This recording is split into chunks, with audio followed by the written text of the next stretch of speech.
So there are 5 beliefs holding you back from making more money in your job, being motivated to even work at your job. And these 5 beliefs will make you more likely to burn out and experience a so-called career crisis, which you definitely want to avoid. I've worked with over 1,000 people and have more than 10 years experience working with employees like you that want to feel acknowledged in their job while making an impact and getting paid good money. And in today's video, I will tell you exactly what those beliefs are and how to get rid of them forever. So why should we want to get rid of our bad beliefs? Well, what if I told you that the easiest way to improve your life isn't to add more to it, but you can actually subtract things and get better outcomes? Our beliefs have us running routines without us having to think about them. This is great when we're getting the outcomes we want, but our beliefs are so close to us that sometimes we don't see them, we follow them anyways, and then we get the outcomes that we don't want. When this is the case, it is faster and easier to examine our beliefs and remove the ones that don't work well for us versus having to learn new things and add new mindsets or perspectives to try and get better outcomes. Some of these are going to seem a little counterintuitive,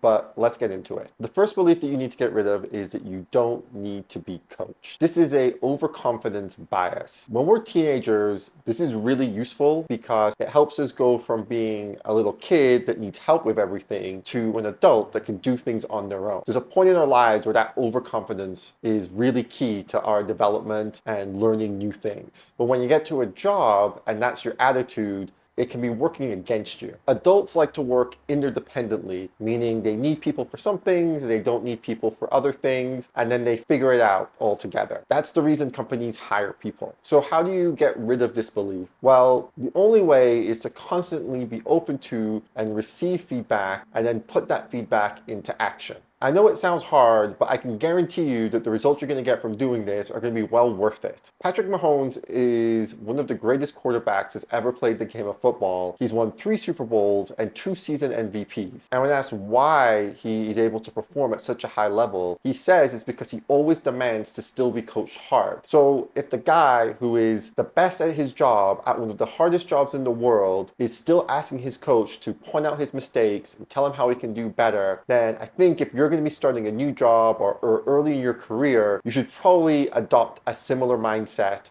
and stop thinking that you don't need to be coached or that you know everything. The second belief that's holding you back in your career is that you are always trying to create really big, ambitious goals. I know that sounds a little crazy, and I understand that big, ambitious goals can really help us get started on things, but they can begin to work against us when we're in the process and things aren't going well. This is because to reach a big, ambitious goal requires lots and lots of failure, and the more failures we accumulate with this goal in mind, the further the goal can seem. If every time I sat down to record a video, all I could think about was, I need to be the best YouTuber, I would never hit record. The expectations of that ambitious goal would leave me paralyzed. So how do you get rid of that? How did I get rid of that with my goal of creating content? Well, the best way to do that is to take your big ambitious goals and make them daily tasks that you work on. So one example I'm going to share with you is with Thomas Edison, the creator of the practical light bulb. Basically, his goal was to create a light bulb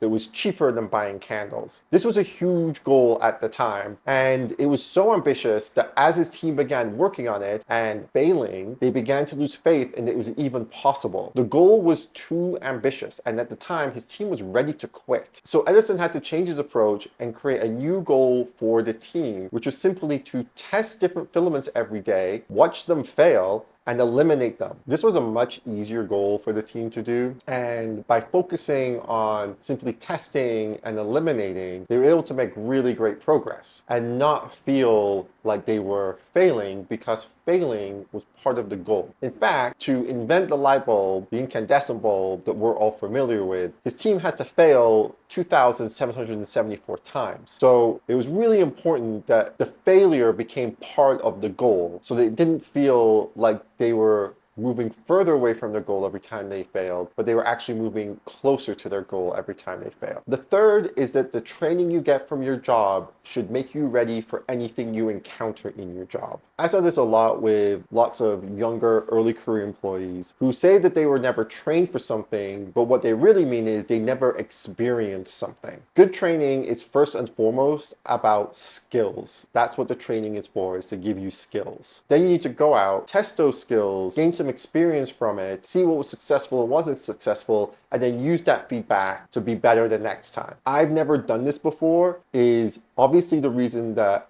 you might be scared to do something, but it's not a reason that you shouldn't do something. Also, the fact is that even with training, you're likely going to fail the first few times you do something. Now, that isn't always the employee's fault. I think businesses do a poor job of explaining this part of training as well, that you're going to get trained, then you're going to go test the training, and then you might find it doesn't work because you don't totally understand it. You need the experience, you need the reps to make the training really click. Needing the reps isn't really anybody's fault.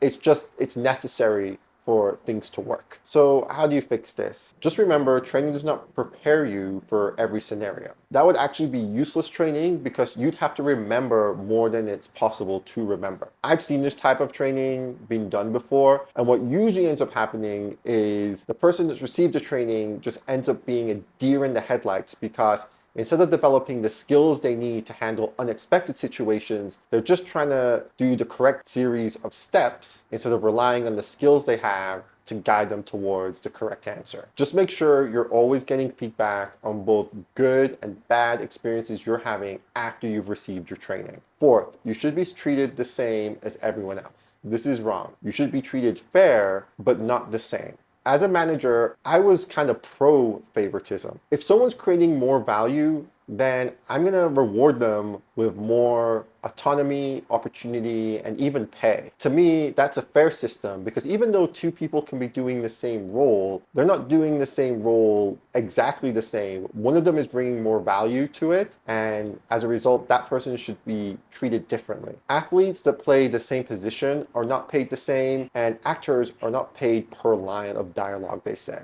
A problem is that at many companies, the job description doesn't really capture all of this. So people believe that if they are doing the same job on paper, then they are bringing the same value, which is just not the case. So how do you fix this? If you're working somewhere and you're seeing that someone is getting treated differently than you, perhaps in a way that you'd like to be treated, your best thing to do first is to not default to believing that it's some sort of unfair favoritism at play, but to observe what it is that person is doing and see if you can emulate it and receive the same treatment from your boss or your colleagues. Finally, you need to be a different person at work. If you believe you need to show up as someone else to do your job, eventually you're going to be bored, embarrassed, or at the worst, disgusted with your job and even perhaps yourself. That doesn't mean you shouldn't try or make an effort at work. Like a relationship, you need to know if you are a good match with the job. Showing up as yourself and actually giving a shit about how things turn out is the only way you're going to know if you're that match. Now, you might get told, hey Joe, we need you to tone it down. You're not really fitting in here. And that's fine. Basically, what that does is give you the power, that gives you the choice to decide whether you want to tone it down to fit in more or that this place isn't a match for you and you're going to go work somewhere else. The worst case is you're going to get told, we don't want to continue this relationship. And I know that's going to suck, and I know that getting fired sucks, but I think we make that a bigger deal than it is because all it really means is we don't fit together and you're probably going to be happier somewhere else and we're going to probably be happier with someone else. And that's just the way life goes sometimes. I mean, just imagine, would you want to date or marry someone if it meant that you had to be a completely different person around them for the rest of your life? I don't think so. So I don't understand why people think that that's going to be a strategy that's going to work with a job that they might have for many, many years. Like I said, if you go down that path, chances are you're going to start to feel disgusted with yourself and you're going to quit anyways. So those are the 5 beliefs you need to get rid of in order to have a more fulfilling and better paying job. Now, if you want one-on-one help with being able to get rid of a belief that's holding you back or find a way to get a raise at your job, then you can book a free 15-minute call with me in the description.